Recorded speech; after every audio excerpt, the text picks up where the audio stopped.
The silence was the first thing Maria noticed when she woke up.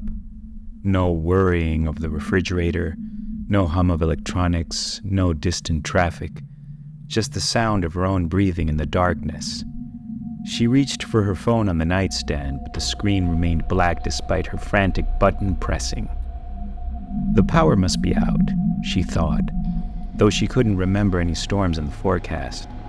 As her eyes adjusted to the darkness, Maria noticed something strange.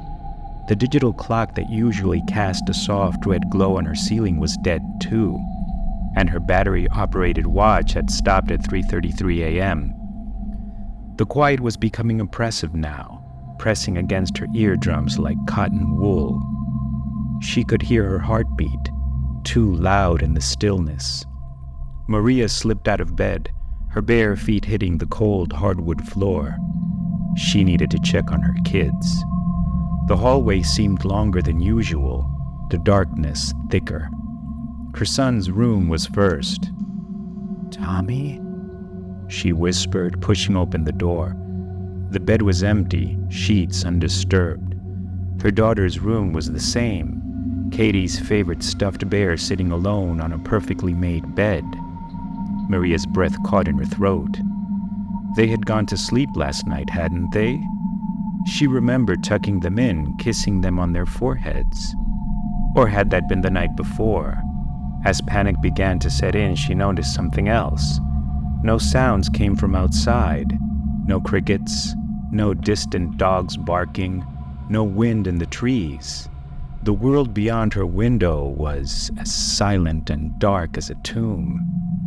She ran to the front door, yanking it open. The street was empty, every house dark. The sky held no moon, no stars, just an inky void that seemed to swallow her gaze. A single thought crystallized in her mind. Everything had stopped. Everything except her. Maria wanted to scream, to shatter the silence with her voice. But as she opened her mouth, she realized with horror that she couldn't make a sound. Her vocal cords were frozen, just like everything else.